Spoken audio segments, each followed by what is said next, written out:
Kyler Murray and Dwayne Haskins on paper completely blow Daniel Jones out of the water. Jones had by far the worst total QBR of the three last season, threw just 22 touchdowns. Murray and Haskins both threw over 40 touchdown passes and still had fewer interceptions. So while we're on the subject of that, why don't we take a look at that for a moment here, and let's talk for a minute about Kyler Murray, what we expect from him. But Booger, I'm glad that you're here because I got the king and the queen of the Kliff Kingsbury and Kyler Murray fan club.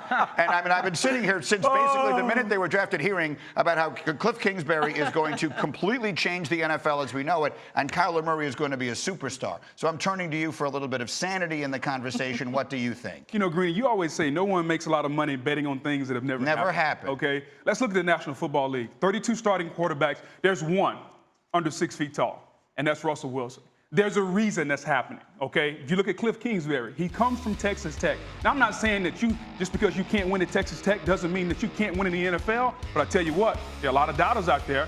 You couple that with Kyler Murray and his height, and you bring both of them together to the Arizona Cardinals, there are some questions. They're going to have to prove that that combination can work, not only offensively. That's all we talk about is the offensive side of the football, but can Kliff Kingsbury control an NFL team? We saw what happened at Texas Tech. Can he do it in the National Football League? He's got great leaders, Patrick Peterson, Larry Fitzgerald. He's got a lot of good people in that organization, but can he do the entire 53-man roster? We focus so much in America on offense.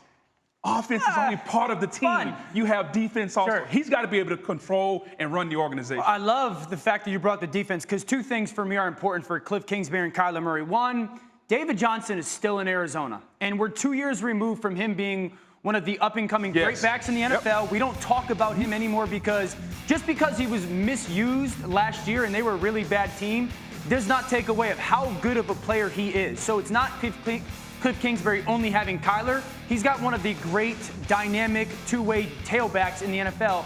And the second thing would be this, Vance Joseph, the guy he hired as his defensive coordinator. Not only does he need to be a good defensive coordinator, but Kliff needs to be willing to learn from him and get him up to speed of how the NFL works and the daily schedule and how to treat players.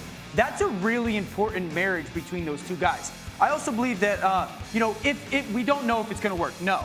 But let's look at what it would look like if it does work, right? If it does work between Kingsbury and Kyler. It's going to be creative design. It's going to be cutting edge offensively. He's going to keep those young minds really fresh. They're going like him at Texas Tech, they were incredibly successful offensively. Yeah, they struggled defensively, but they were incredibly successful. So if he can bring that with a guy that's the only player ever to be drafted in the first round in football and baseball, that's a special kid he's got at quarterback. Now, Laura, you were embedded with Oklahoma when they made their run into the college football playoffs, so you were around Kyler Murray every day, and you were making the point this morning in our meeting. A year ago today, no one in America knew the name Kyler Murray. No one was talking about him, and a lot of times throughout his career, he has been doubted because he is undersized, and people talk about that side of it. But this guy won the Heisman Trophy for a reason in a year where there were a lot of other good quarterbacks, Dwayne Haskins being one of them. I think when you look at his combination of crazy athletic ability, what he can do with his legs is just insane, plus the accuracy with his arm. I don't see a way where this doesn't succeed offensively. I'm not saying that the Cardinals are going to make the playoffs or something like that. I think there are a lot of other factors here. But one other thing about this, Greeny, is he has weapons. To Dan's point, another guy to keep in mind, Andy Isabella out of UMass. Speedy as all get out. In fact, beat Kyler Murray by a hair in a race they had the other day at training camp. Oh, wow. I know a way it doesn't work out.